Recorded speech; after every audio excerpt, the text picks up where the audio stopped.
আসসালামু আলাইকুম ওয়া রাহমাতুল্লাহি ওয়া বারাকাতুহু। সম্প্রতি মরুভূমির পানি ঠান্ডা ধরা ও খাওয়া নিয়ে মধ্যপ্রাচ্যে বসবাসরত প্রবাসী এক বাংলাদেশের একটি ভিডিও সোশ্যাল মিডিয়াতে ভাইরাল হয়। ভিডিওটি ভাইরাল হওয়ার পর থেকেই জনমনে প্রশ্ন জেগেছে, ঠান্ডা খাওয়া কি হালাল নাকি হারাম? এই বিষয়ে ইসলামের কি নির্দেশনা রয়েছে তা জানতে আমাদের কাছেও প্রশ্নটি এসেছে। আমরা চেষ্টা করব ইসলামী শরীয়তের আলোকে এই বিষয়টার উত্তর দিতে। ঠান্ডা মূলত আফ্রিকা ও মধ্যপ্রাচ্যের মরুভূমিতে বসবাসরত একটি প্রাণী। ঠান্ডা খাওয়ার বিষয়ে নবী সাল্লাল্লাহু আলাইহি ওয়াসাল্লাম থেকে এই ব্যাপারে 3 ধরনের হাদিসের বর্ণনা আমরা দেখতে পাই। কোন কোন হাদিসের ভিতরে আমরা দেখতে পাই নবীজি সাল্লাল্লাহু আলাইহি ওয়াসাল্লাম ঠান্ডা খেতে নিষেধ করেছেন।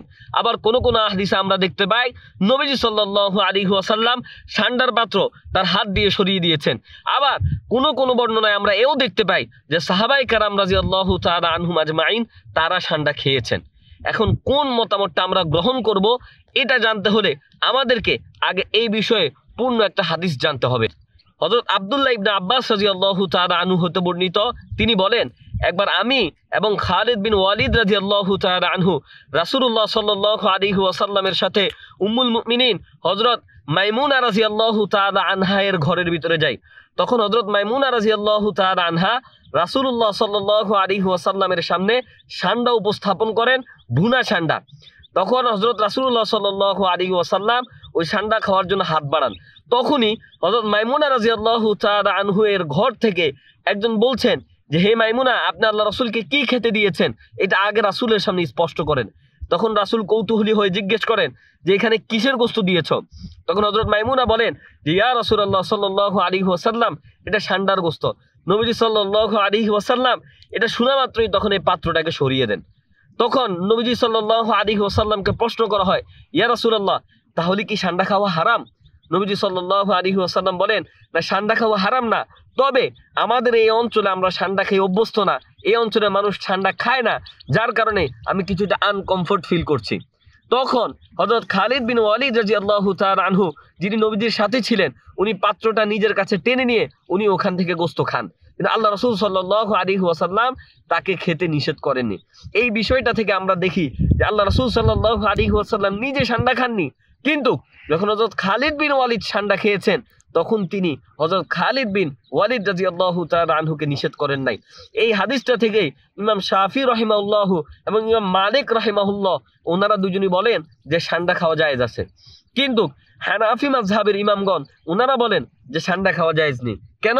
কারণ আল্লাহ রাব্বুল আলামিন পবিত্র কোরআনের ভিতরে বলেন, ওয়া ইউহাররিমু আলাইহিমুল খাবাইস, অর্থাৎ এই উম্মতে মুহাম্মাদের জন্য সমস্ত খাবাইস জাতীয় জিনিসগুলোকে হারাম করা হয়েছে। এখন ইমাম আবু হানিফা রাহিমাহুল্লাহ অর্থাৎ হানাফি মাযহাবীদের পক্ষ থেকে বলা হয় যে নবীজি সাল্লাল্লাহু আলাইহি ওয়াসাল্লামের যে ঘটনাটা ছিল যে হযরত খালিদ বিন ওয়ালিদ ঠান্ডা খেয়েছেন, নবীজি তাকে নিষেধ করেন নাই, এই ঘটনাটা ছিল এই আয়াতটা নাজিল হওয়ার আগে।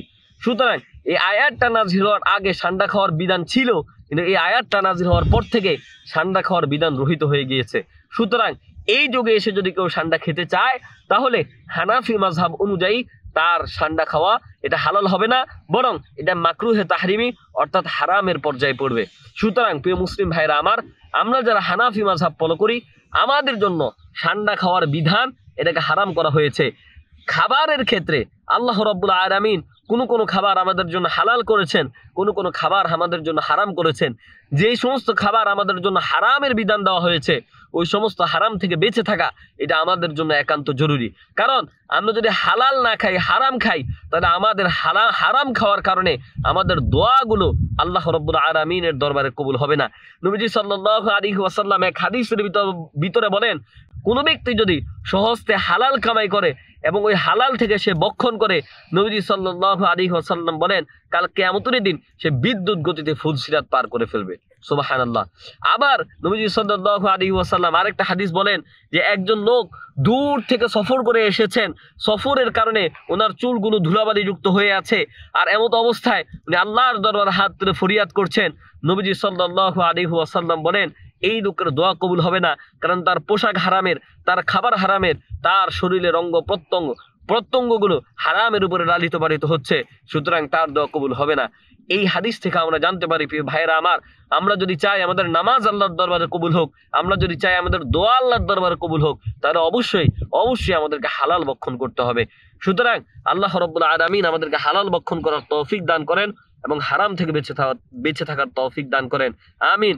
ওয়া আখিরু দাওয়ানা আলহামদুলিল্লাহি রাব্বিল আলামিন।